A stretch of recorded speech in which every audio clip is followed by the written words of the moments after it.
शिक्षा, जो दुनिया की सबसे बड़ी दौलत है। आज के आधुनिक युग में अच्छी शिक्षा ग्रहण करने के लिए अच्छी खासी रकम की दरकार होती है, जो साधारण लोगों के लिए मुश्किल है। लेकिन आज के जमाने में कुछ ऐसे लोग हैं जिनकी एक खास मंशा होती है, खास मकसद भी है।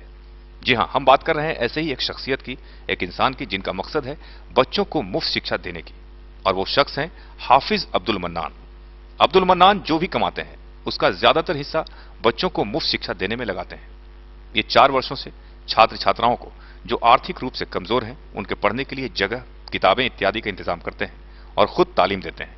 इन्होंने फिलहाल जहानाबाद के गांधीनगर में एक संस्थान खोला है और किसी तरह इधर उधर लोगों से मदद मांगकर अपने खर्च की कटौती कर बच्चों को मुफ्त शिक्षा प्रदान करने में लगे हैं। यहां शिक्षा ग्रहण कर रही बच्चियों ने बताया कि ये 4 साल से यहां पढ़ाई कर रही हैं बिना 1 रुपया दिए हुए, लेकिन इंतजाम की कमी है। अब सवाल है कि अकेले अब्दुल मन्नान करे तो क्या करें। जितनी भी कोशिशें होती है ये कर रहे हैं, फिर भी आज की आधुनिकता के हिसाब से पूरा नहीं हो पा रहा है और मुश्किल भी है। इन्होंने इसके लिए जिलाधिकारी, विधायक, मंत्री सब जगह अपनी फरियाद सुनाई, लेकिन अभी तक न सरकार की ओर से और न प्रशासन की ओर से कोई मदद हो पाया है, ना ही कोई सहूलत मिल पाई है।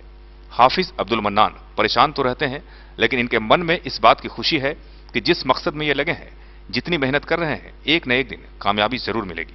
एक न एक दिन वो जरूर आएगा जब इन तमाम बच्चों को वो सारी सुविधाएं मिलेगी जो आज के हिसाब से जरूरत है। पर सवाल है कि कब वो दिन आएगा। इन्होंने 10 बच्चों से शुरुआत की थी, आज करीब 200 छात्र छात्राओं की संख्या हो गई है। बोझ बढ़ा है लेकिन हौसला भी बढ़ा है। हाफिज अब्दुल मन्नान ने कहा कि हम न हताश हैं न निराश होंगे, आखिरी सांस तक वैसे तमाम बच्चों को हम मुफ्त शिक्षा देने के लिए संकल्पित हैं। निश्चित तौर पर हाफिज अब्दुल मन्नान एक मिसाल है।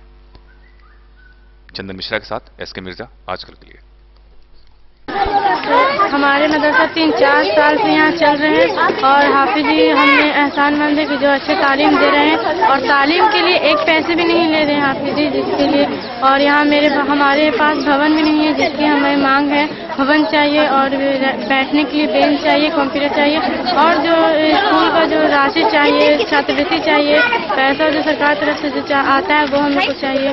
और हाफिज जी तो अच्छा तालीम देना चाहते हैं, इसलिए हम लोग को उतना कोई जरूरत नहीं कि दूसरे हाफिज से तालीम ले सके। हमारे हाफिज जी अच्छे हैं, तालीम बहुत अच्छे देते हैं। यहाँ पे कुछ भी नहीं, हम लोग को भवन भी नहीं है। बहुत पढ़ने लिखने में बहुत दिक्कत होती है, बहुत ज़्यादा ही दिक्कत है। फ्री में पढ़ाई होती है और फीस भी जो भवन का है, जो चंदा उंदा करके दिया जाता है, बहुत ज़्यादा ही दिक्कत है। पक्का में पढ़ते हैं न चटाई है, कुछ चीज़ का इंतजाम ही नहीं है यहाँ पर। हम लोग को भवन चाहिए पढ़ने लिखने का और मतलब कि ये कंप्यूटर वगैरह भी चाहिए, सीखना जो आगे बढ़ सके। और हम लोग को मतलब जैसे कि एग्जाम देने के लिए हम लोग को दूर जाने पड़ता, कितना तकलीफ होता है। बस्तानिया, फोकानिया, पटना और गया जाने पड़ता है, इसलिए हम लोग को यहीं जहानाबाद में चाहिए। हम लोग बीरपुर में पढ़ते हैं। मैं सबसे पहले आजकल न्यूज़ को मैं धन्यवाद देता हूं और आज ये जितने भी मीडिया संवाददाता हैं हमारे लिए सबसे अच्छा और ये अल्पसंख्यक बच्चियों के लिए सबसे ज़्यादा आवाज़ उठाने की काम कर रहे हैं। हम उनके शुक्रिया अदा करते हैं और हमारी सबसे पहला संकल्प है, शुरू से है कि मेरी ख्वाहिश है कि जितनी भी कमज़ोर बच्चियां हैं, अशिक्षित हैं, उनको शिक्षित किया जाए, शिक्षा पे ज़्यादा जोर दिया जाए।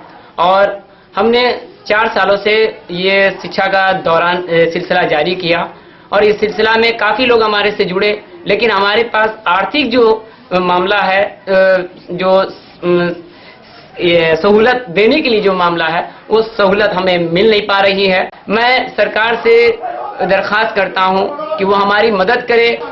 इस चीज़ को मैं अंतिम सांस तक, अंतिम अपनी रूह कल्ब तक मैं पूरी कोशिश कर रहा हूं।